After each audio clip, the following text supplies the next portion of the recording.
1.300 puntos a 1.330.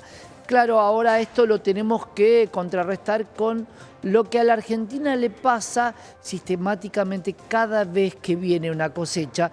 Por eso vamos a hablar con un politólogo, con Patricio de la Giovana, acerca de la reunión de dos provincias tan importantes como son Santa Fe y Córdoba y de los delegados con las sociedades rurales. ¿Cómo estás, Patricio?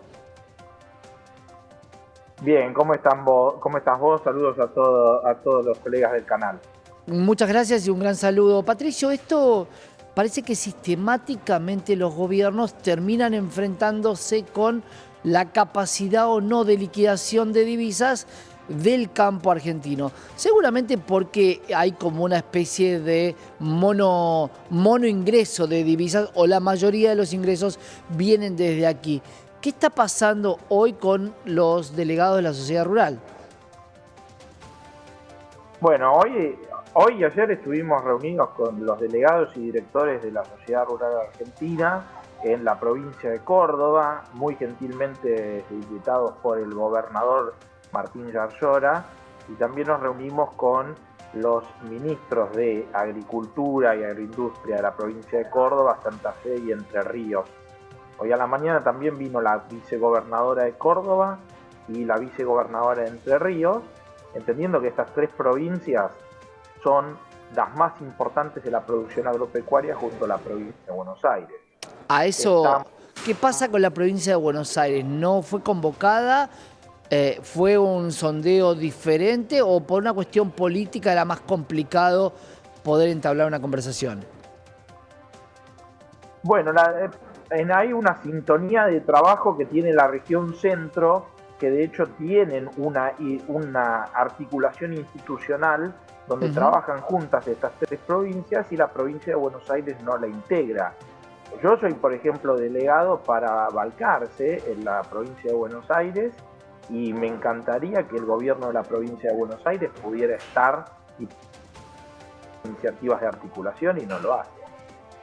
Claro, ahí Patricio, ¿qué se definió? Porque volvemos a esto, ¿no? Hoy hay un tipo de cambio que está bajo para muchos productores, su rentabilidad empezó a bajar mucho, insumos a un dólar alto para lo que pagaban los insumos, un commodity con un precio muy bajo. ¿Qué va a pasar respecto a la liquidación? ¿Qué es lo que nos podés contar de qué va a pasar con la soja en el mes de abril-mayo? La realidad es que la cosecha, por ejemplo, que está teniendo lugar ahora de maíz y la que fue de girasol, no está teniendo los resultados que se esperaban. Si bien no es un desastre como sucedió con la gran sequía que se registró hace unos años, tampoco va a ser la mejor cosecha ni vamos a tener una cosecha récord. Entonces, hoy el productor agropecuario y toda la Argentina está sufriendo lo que es el atraso del dólar. Ya tenemos atraso del dólar.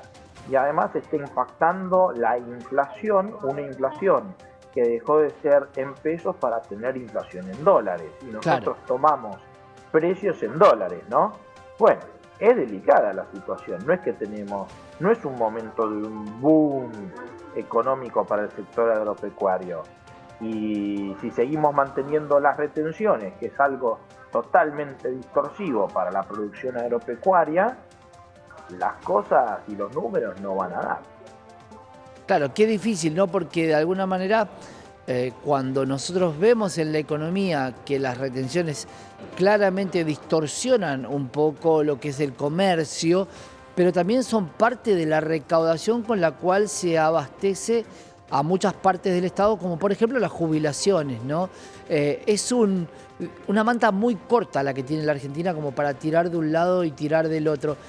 Y además, por otro lado, el precio del commodity. ¿Hay alguna proyección a que pueda mejorar este precio? Sí, bueno, según los últimos informes que están viniendo de Chicago, estarían empezando a subir los precios lentamente. O sea, hubo una baja importante en los últimos meses y de a poco pareciera que se estuvieran recomponiendo. Se espera eso, hay una tendencia de otros commodities al alza, como por ejemplo es el oro y el petróleo, que también están subiendo. Así que quizás podamos llegar a encontrar que se recompongan de a poco los precios de los commodities.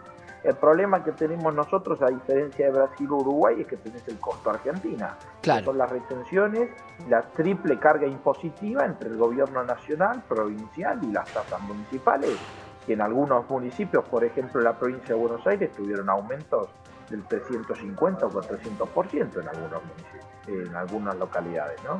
Claro, Patricio, también te quería preguntar acerca de esta especulación que muchas veces se da y que de alguna manera tampoco está tan mal, porque hoy los liquidadores, exportadores tienen un blend de 80% en el mercado del MULC y un 20% en el mercado financiero, por llamarlo de alguna manera, en el contado con liquidación, que hoy tampoco tiene un precio tan elevado.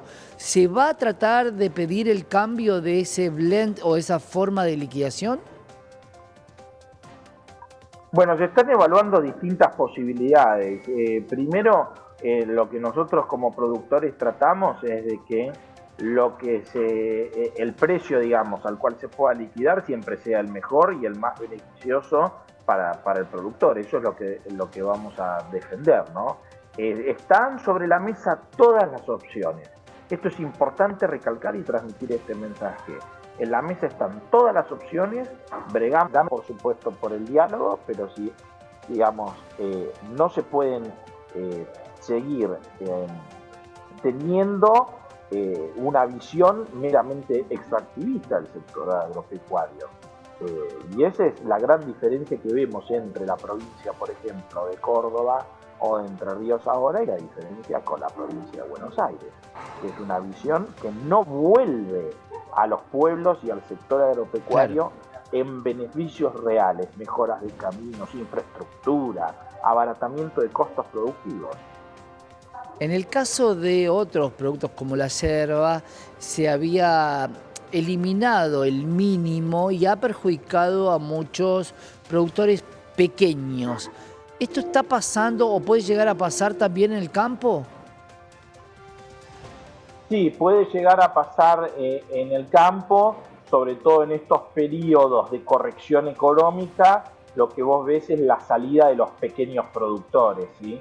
Los más pequeños suelen terminar siendo afectados, sobre todo determinadas producciones que ya venían enfrentando problemas, caso los tamberos más chicos suelen terminar saliendo de la rueda para pasar a manos de empresas mucho más grandes, ¿no? Hacia una concentración. Claro. En los últimos años en el mercado lácteo se ha visto profundamente esta concentración. Patricio, te lo pregunto casi como una indiscreción. ¿Por qué digo esto? Porque el periodo del Pacto de Mayo y el periodo de liquidación de la soja no difieren tanto. ¿Hay algún acuerdo implícito con gobernadores de que cada provincia debe liquidar una cierta cantidad como parte de apoyo a este pacto de 25 de mayo y a sabiendas de la repartición de la coparticipación federal o de algunos impuestos que todavía adeuda el Estado Nacional? Bueno, es una muy buena pregunta, porque algo de ello estuvimos escuchando durante estos días con las autoridades de Córdoba principalmente, que ratificaron un apoyo expreso al Pacto de Mayo, sobre todo porque va a ser en Córdoba, ¿no? Claro. Pero se está hablando de que va a haber un apoyo a esto, por lo cual no sé si los productores van a liquidar lo que verdaderamente consideren que cierre la ecuación económica. La política durante muchos años no miró al sector agropecuario, entonces no es que vamos a salir al rescate del ajuste que no hicieron durante décadas los políticos. Hoy en día tenemos que bregar por lo que necesita el campo, pero sí, en base a lo que vos te estabas preguntando, no es indiscreción, digo, el gobernador Giorgiora habló con mucha claridad, el ministro Buzo de Córdoba también, Bernaudo de Entre Ríos. Hay una vocación democrática, diría, y republicana de apoyo a esta posibilidad de acompañar al Pacto de Mayo. Patricio, me quedé pensando, porque claro, cuando uno plantea una actividad y hay años que le va muy bien, hay años que no le va tan bien y hay años que pierde todo, como en el caso de la sequía, o por lo menos casi ni cubrió los gastos. Si yo tomo los dos periodos y entendiendo que hoy el commodity está muy bajo y el dólar también, ¿es rentable la actividad sojera en la Argentina en estos dos periodos? Bueno, no solamente las ojeras, si vos me preguntaras a mí en confianza si deberías meterte en la producción agrícola, es decir, de agricultura en estos últimos 2 años, te diría no lo hagan ni loco. No.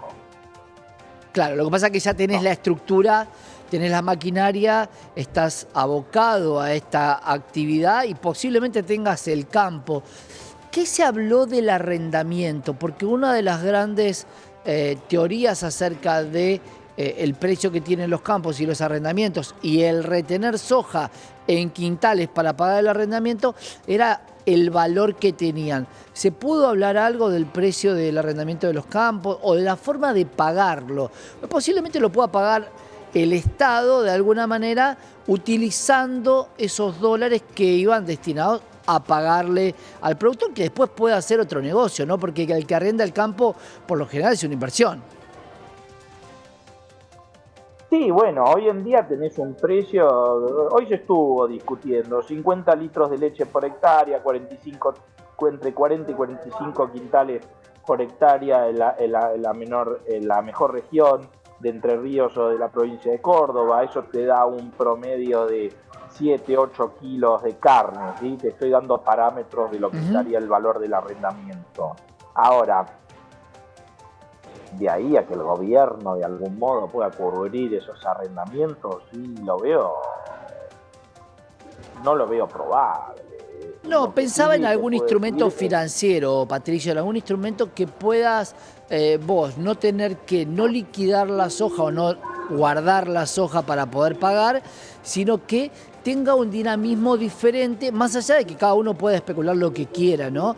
Pero digo, un mecanismo diferente de que quien no utilice esos dólares no los vuelva a guardar, porque lo que le pasa a la economía argentina es que tenemos entre 3 y 4 PBI guardados de manera que no están rondando en la economía. Sí, yo te entiendo el planteo, pero por ejemplo, para poder hacer eso, lo que es el Banco Nación debería quitar la retención de entre el 5 al 10% que le pone a los productores por tener granos en silo bolsa. Entonces, si logramos modificar cosas de base, que es eso, que en realidad es una penalización por tener tu propia producción, bueno, en ese sentido se va a poder hablar después de que haya acceso o distintas maneras de financiar y que el dinero entre en circulación. Ahora, si vos seguís penalizando al productor desde los organismos que deberían ayudarlo, que es el banco, y la situación no es amigable. Entonces, tendrán que digamos, amigarse los bancos con la producción. Claro. Entrar en una disputa con los bancos, son empresas y ellos también tienen que hacer dinero, ¿no? Hoy en esta situación, Patricio, lo más rápido para el campo sería, porque no depende del gobierno de turno el clima, ni depende el precio del commodity, por ahí sí el tipo de cambio, pero más depende el tema de retenciones. Hoy el campo diría bajar las retenciones o poner una retención acorde a los quintales que se puedan sacar para que no sea siempre tan estático, ¿no? Porque tuviste retenciones con una sequía y tampoco se devolvió. Hoy el campo pelea básicamente por las retenciones. El campo pelea básicamente por la inconstitucionalidad de las retenciones. No es para nosotros negociable bajo ningún punto de vista alguna alternativa sobre la producción en las retenciones. Vos tenés impuestos hoy en día, sobre todo por el ejemplo es el cálculo del impuesto inmobiliario rural, donde ya se evalúa parte de lo que es la capacidad productiva de parte. Claro. En Uruguay ya se hace eso, y muy bien. Ahora, Patricio, acá no. Recordemos que las retenciones tenían dos motivos. El primero era muy fuerte, pero quedó como disuelto en el tiempo, y terminó quedando el segundo, pero como una cuestión mucho más firme, que es la recaudación. Lo primero que se decía era para que no hubiera una distorsión, no existiese distorsión entre un alimento aquí y uno exportado, y por el otro lado, recaudación. Claro, lo que pasa es que estás cuarto en el nivel de recaudación, en retenciones a las exportaciones. Es muy difícil bajarlo. Cuando se habla esto con el gobierno, ¿cuál es el planteo? ¿Se plantea progresivamente ir pudiendo sacar estas retenciones a los exportadores? Sí, el gobierno lo ha planteado y creemos que ya es hora de que se empiece a cumplir esta realidad. Se ha hablado de una progresividad para que no le suceda a este gobierno lo mismo que le sucedió al gobierno del expresidente Macri, que se bajaron todas las retenciones, pues se desfinanció completamente el Estado y tuvo que recurrir a financiamiento internacional porque no hizo los ajustes que necesitaba hacerse. Este gobierno hizo los ajustes, el campo está acompañando a este gobierno, pero es hora de que empiecen a cumplir. De hecho, en un momento cuando se habló de la ley ómnibus, estaban planteados subir retenciones en algunos productos. Entonces, no es lo que empezó a decir el gobierno. Asumió. Patricio, un título realmente para el diario, que cuando se sacaron las retenciones se desfinanció al Estado y por ende después no te alcanzaba y tuviste que recurrir a un financiamiento exterior. Me quedo con eso, Patricio, gracias. Vamos a seguir charlando. Te mando un abrazo.